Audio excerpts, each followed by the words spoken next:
আসসালামু আলাইকুম শিক্ষার্থী বন্ধুরা। এসএসসি 2024 সালের মোবাইলের এসএমএস এর মাধ্যমে কিভাবে রেজাল্ট দেখবেন, তো আমরা এই ভিডিওর মাধ্যমে খুব সহজেই এটি সম্পর্কে জানতে পারবো।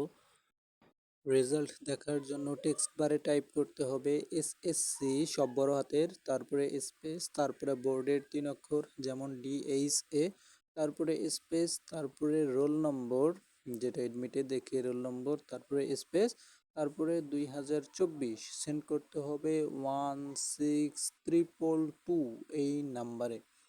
তো চলুন আমরা একবারে রিয়েল লাইফে দেখে আসি কিভাবে এসএমএস পাঠাবো।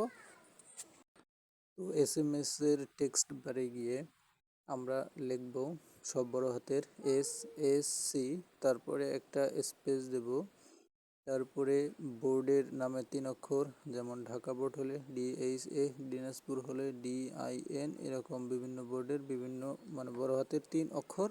তো আমরা ঢাকা বোর্ড ধরে নিচ্ছি। তো এখানে আমরা এখন DHA লিখব, তারপর আবারও স্পেস দেব, তারপরে আমরা রোল নম্বর লিখব এডমিট কার্ড দেখে ভালোভাবে। তো আমি এখানে একটি রোল নম্বর লিখে নিচ্ছি, তারপর আবার একটি স্পেস দেব, তারপর 2024 লিখব, অর্থাৎ 2024 সালে পরীক্ষা দিয়েছি। লেখার পর আমরা এই এসএমএসটি পাঠাবো 16322 এই নাম্বারে। তো এই নাম্বারে পাঠানোর সাথে সাথেই ফিরতি এসএমএস এর মাধ্যমে আমরা রেজাল্ট দেখতে পাবো। ওয়েবসাইটের থেকেও এখানে দ্রুত রেজাল্ট দেখা যায় এইভাবে এসএসসি মানে এইভাবে লেখার পর এসএমএস সেন্ড করলে।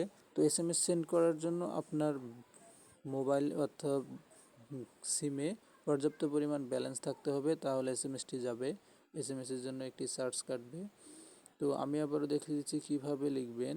প্রথমে এসএসসি লিখবেন, স্পেস দিবেন, তারপরে বোর্ডের নামে 3 অক্ষর, আমি প্রত্যেকটা বোর্ডের যে চার্ট ওটা দিয়ে দেব, তারপরে DIN বা তার দিনাজপুর বোর্ড ধরছি, তারপরে স্পেস দেওয়ার পর একটা রোল নম্বর লিখে নিচ্ছি, তারপরে একটা স্পেস দেব, স্পেস দেওয়ার পর 2024 লিখব, লেখার পর 16322 এই নাম্বারে পাঠিয়ে দেব এসএমএসটি।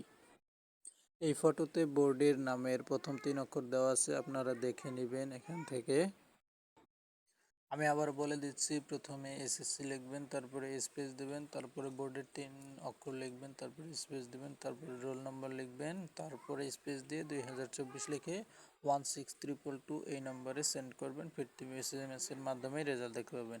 তো এরকম ভিডিও পেতে চাইলে চ্যানেলটি সাবস্ক্রাইব করে পাশেই থাকুন। ধন্যবাদ।